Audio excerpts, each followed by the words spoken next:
and as usual, we do have the Daily Times as well as the Nation newspapers. And in today's program, you are with me, Charity Shilanga, and my colleague. Fales Chizombe. Mwadzika bwanji. Sky. Ifesero nzuka bwino. What is it being that? Never is the wind.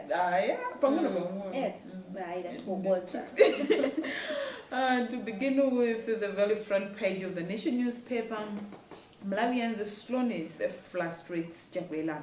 President Lazarus Chakwera has expressed frustration with Malawians' slowness in doing things, saying the culture has pushed the country behind despite gaining independence 60 years ago.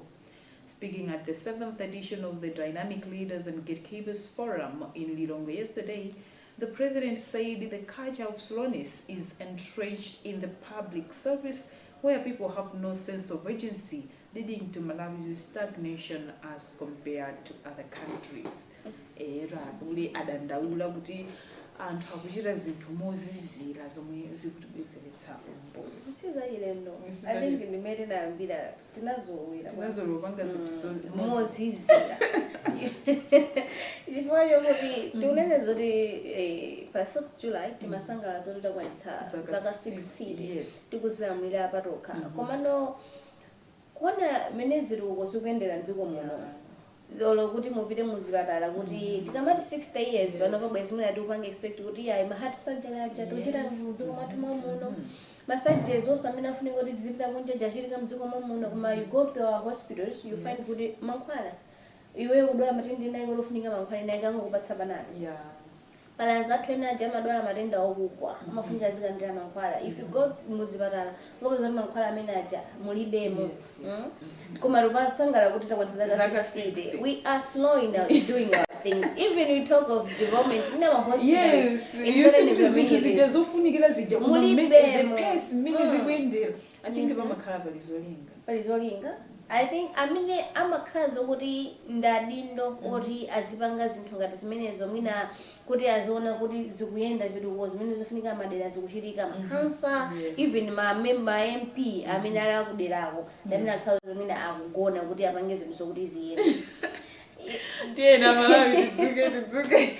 Tiwana kuti tidzuke kuti mwina zinthu zikazo zithamangitsa bwino kana zoti mwina maphunziro apite patsogolo. Maphunziro apite patsogolo apangira nche kuti ayi zikhala kuti maphunziro aka standard yabwino imene timafunika zana kuphunzira. You go mu communities ukapeza kuti ma private like it osakhala bwino anada kuphunzira pamene popo why anakhaza kuti aboma mwina neka ku school in that particular community ili pafupi ndio maphunziro amene kuti ayi standardized maphunziro ma infrastructure abwino ana kupanga receive maphunziro abwino kuti zikuchitika. Sibweziso limakanikana zoti ayi ana ajira ndalama zamayiso chifoti akuphunza masikulu oti ndosavomerezeka ndosalongosoka. Then that slowness I think as Malawians you can do better. Kuyambira kumene kwako kumtondako kuti tidzuke ndopanga zinthu. Takwanitsa zaka 60 tikudzilamulira, so let's give the services the agency they deserve. Yes.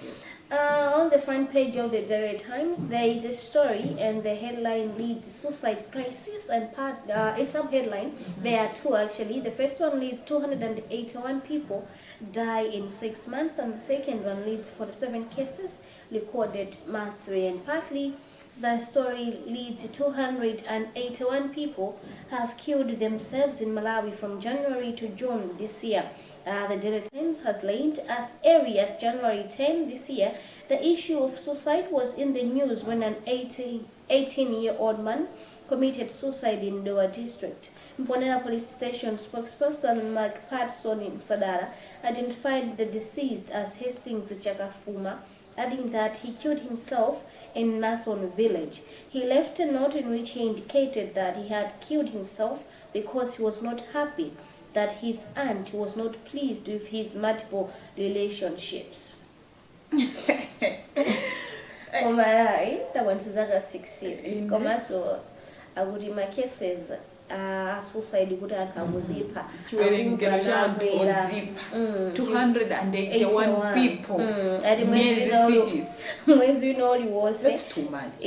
Akuti tumapanga record ya matumakhani makasi 47 ndola makhazi oti ine manse ndoti in Malawi mwezi ujoka matumakhani anthu 47 ina ake kwina kwake madera kayangapo azipha and chiwerengero chi ambiri ndazibambo. I think azibambo anyamata that gender jabwino. I don't really understand kuti kodi chimavuta ndijani ngati akulu amene anazana aziphawa kuti yayi chifukwa chokuti antawa mazuzula kuti inoto nchitidwe makhanizi bwezi zimbirimbiri sizabwino mufa akuti akhumudwa nazo akwiya mpaka na chimba. Komanso inuwe mumaso akwambiri tili matali nyamata ndenu. Alright. Ndakali chifukwa chokuti bana akaziphele. Kaya I think I don't know. Say chifukwa choti munthu akaziphele simathera moyo ngati chinthu inake chimakhala ndi choti chinayese imene chimayamba chimeneka kuti chithe tu zangosiyana ndi nthawi zonse zimatha zonse zimatha. Yes. Mina moving forward mbona zoti mina ngati dziko tingatani kuti mina makeses amene wawa asamachite kufika pamene was 281 in 6 months. That's too much. Ndi zinthu zokhudza kwambiri kuti ndachinyamata ambiri ataya miyoyo yawo ena amene anakathandizanso mwina kutukula dziko lino kupita patsogolo. I think ngati dziko kuti mwina makeses amene wakhale ngati kuti akutsika mwina masukulu mwathumu olo mwina pafupi mmakomedwe mwathumu timakhala nditi ma awareness campaigns ndijamanzo tiyayi kunja kodoti depression it's real iliko anthu tikumana ndi mavuto osenesiyana bizoti taphinjika. Let's learn to speak out komanso tizizo kuti kodi munthu woyenera kumfikira kuti ndikamutulire nkhawa zangazi ndi ndani kuti akandithandize titha kupita kuti topeza kuti mwina ngati dziko makesi zoti anthu azipha achiperako ifuna makauno ngati munthu wazikhuthula munthu wakuthandiza ngati unali maganizo kuti ukaziphe ndi kuti atha kupeza kuti achoka sungakhala naso maganizo amene ajawa ndiye kuti mina masukulu mwa anakhaza kuti akuphunzitsanso zinthu ngati zimene zija kuti how to deal with depression kodi munthu ungaziwe bwanji kuti apapa thinking about nthenda imene yankhawa ndipite kuti ndiapange deal bwanji zipatala zathu so zina tinazo zipatala ngati St. John of God.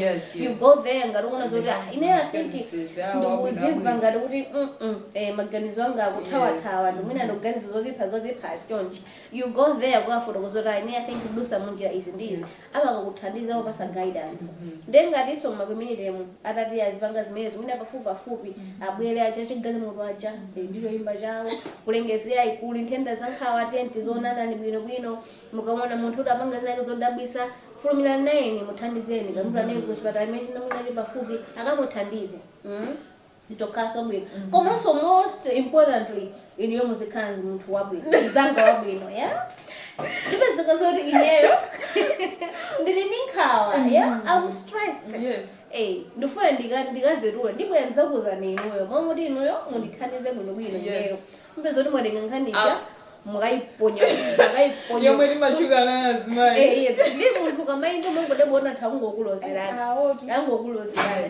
ndi zinthu zimene zobe zoti zikubwekesa sombuye kuti zimene mupangiso munthuwe udusake mziphinjwa zimenezo akamudandaulira nzako moti akuthandize akapangaso kuti yoja akambokaponyaponya apo ndi apo amakhala akuonjesera stress imene nayo ija depression kachende kuti kakwera ndi ka percentage kina kake ndiye ine mudakhaza ndiwe mzanga wabwino a responsible friend, that good friend. Yes, I'll be open to you kuti ndopase nkhawa zanga undithandiza moyenerera ndi singakhere ndivulondira ndikaziphe maso singamkhani makesi zingadawa kuti akavuzipha and ma screenshot ajawa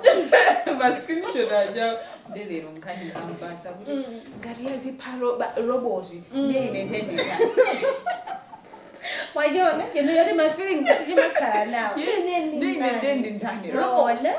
so yeah, we can do better.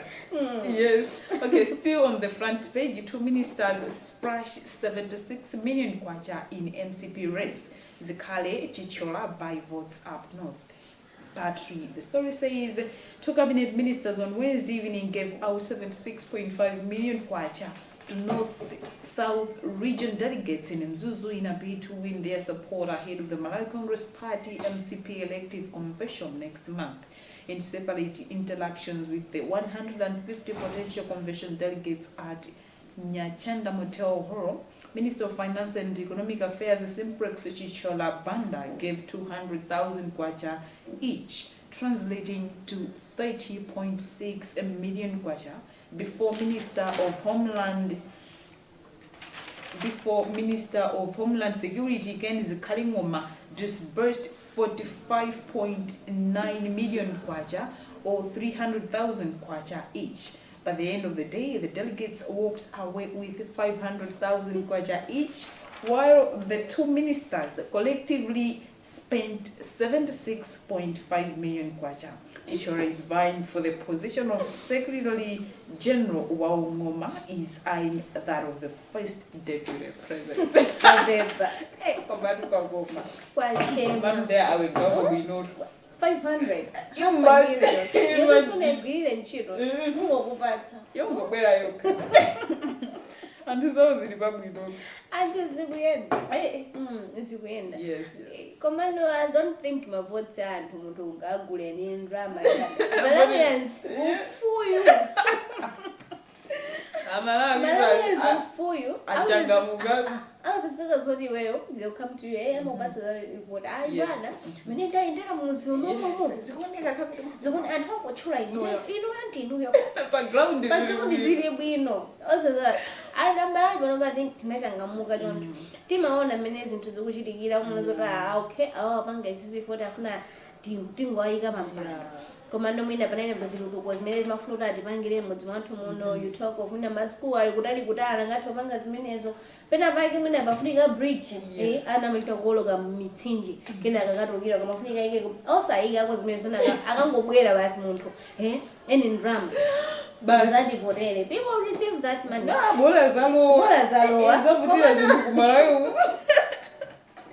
Mavona makara montima. Yes. And I am Bagalezo and Gadivodia in montima. On the second page of the Daily newspaper, there is another story, and the headline reads: ACB arrests 8 immigration officers over passports. And partly, the story leads: the Anti-Corruption Bureau has listed 8 immigration officers and 2 civilians for allegedly receiving money from people to process passports at the Department of Immigration and Citizenship Services offices in Lilongwe. ACB Acting Director General Hilale Shilomba said this when he addressed hundreds of people who were waiting to have their passports applications processed on Wednesday. He said ACB investigators camped at the ACB offices on Wednesday and Thursday, and they conducted investigations after receiving information about alleged corrupt practices happening there. And their investigations reached the arrest of one immigration inspector. One of the inspectors had 2.5 million kwacha and bags full of passports. And the second person had money ranging from 700,000 to 400,000. And the SB also found out that some people were paying 200,000 kwacha on top of the 50,000 kwacha passport fee access.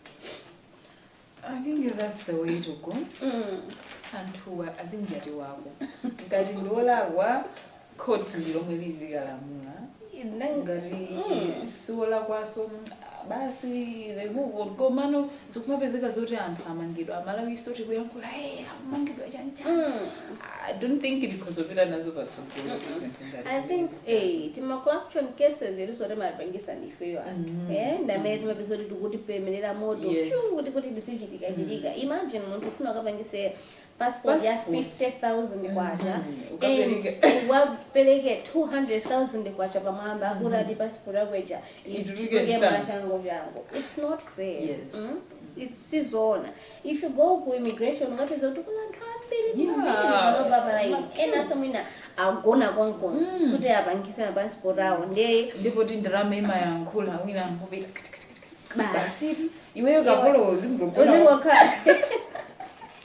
Sizona, what I think it's a good way to Yes. go. Then ndizofunika muntu akazoti akukhanya lamulo for Anjadiwe. Anjadiwe, abile kusero, akalandile nsima pawini. Bas. Okay, Makra reviews smartphone deficit. Malawi Communications Regulatory Authority, Makra, says out of the 14 million people registered, out of 14 million registered SIM cards in the country, only 1 million are in smartphones, meaning that most mobile phone users have no access to the internet. In his presentation titled Building a Digital Nation, delivered at the 7th edition of the Dynamic Leaders and Gatekeepers Forum in Lilongwe yesterday, Makra Director General Daud Suleiman called for strategic investment in improving access to the internet. He said, while the regulatory body has managed to make data costs affordable based on the Southern African Development Community SADC Index, the cost of smartphone prevents many Malawians from having access to the internet. And to agree with Mamo say if you're a smartphone,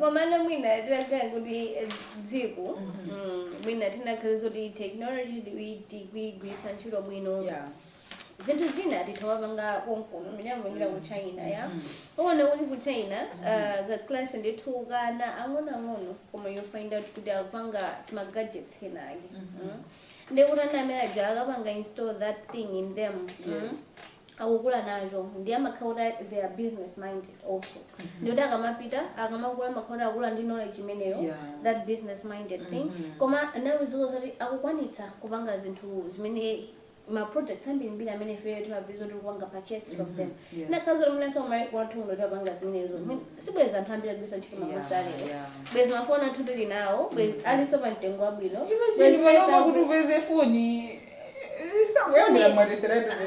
foni yabwino akakuzoti 300 chakuti 400 chakuti mpaka nemafika kuma million 4 ndiye ukhalinga ndrama yale ndiye miyezi ngati no ganezo lokaba ndi lukaba ndikagula foni ine ya 400 chakuti 1000 ayi ndifunika ready nje ndi ana abira ku school ndalipira ma fees ayi sikukhira bwanji mose walero bwala hello tinazibitsa ndima kuti bwala hello zatenga I have another story here, and the headline reads, Migrating husbands leave Mzimba women in poverty. Interesting. And partly the story leads Mzimba district women whose husbands migrated to other countries in search of greener pastures continue to face poverty, as many receive no support from their spouses. The issue was raised by the Small Producers Development and Transport Association, an organization that supports these women and their children through initiative aimed at improving their well-being. Executive Director of Spro Data, Alan Kumenda, emphasized the necessity for more initiatives targeting women abandoned by their migrant husbands.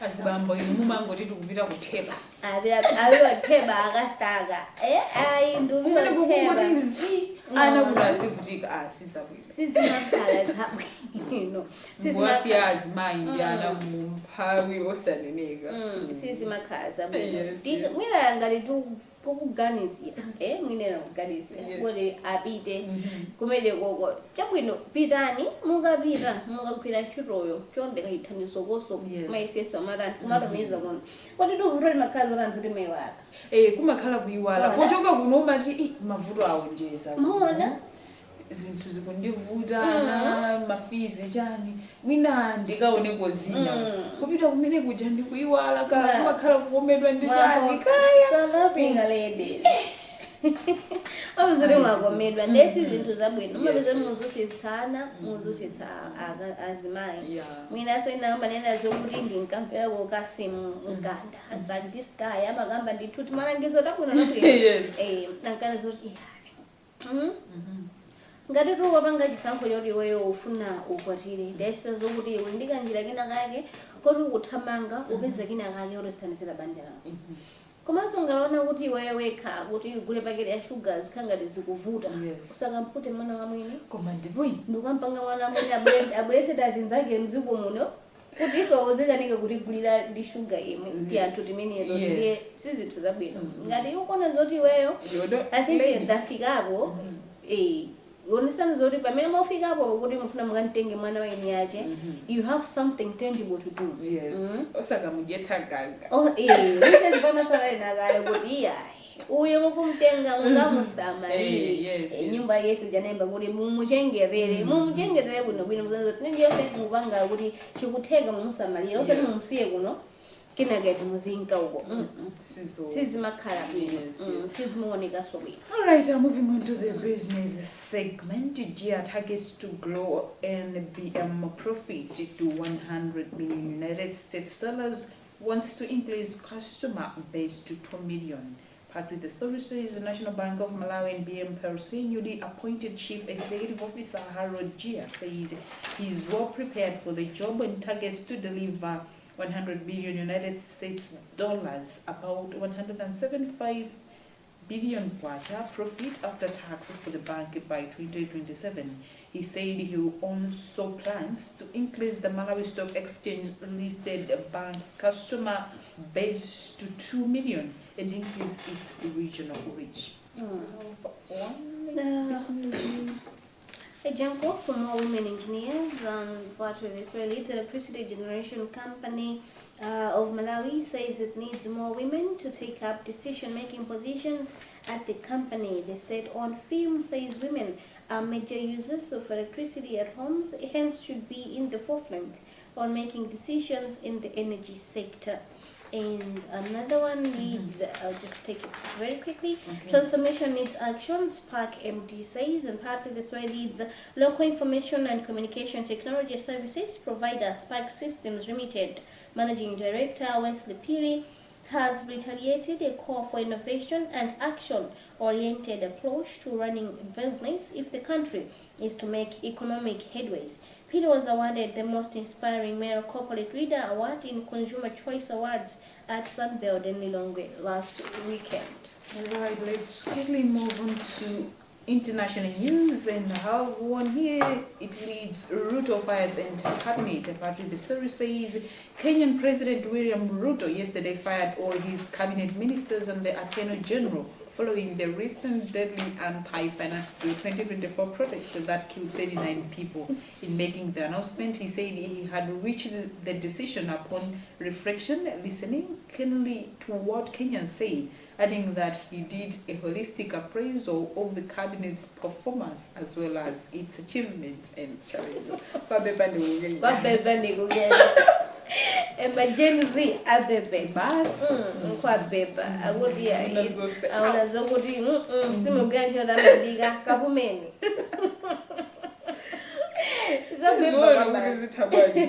after my demo na most of the kwa beba anaya nyamara ngeno jangamuga this one is not gamba zuri kama waija this one is at twist. I don't think you will reach to that point timango ngomoza yai ezinto zakwela yai esisi kwena ija kwa no siringa kaba jinzi au Kenya.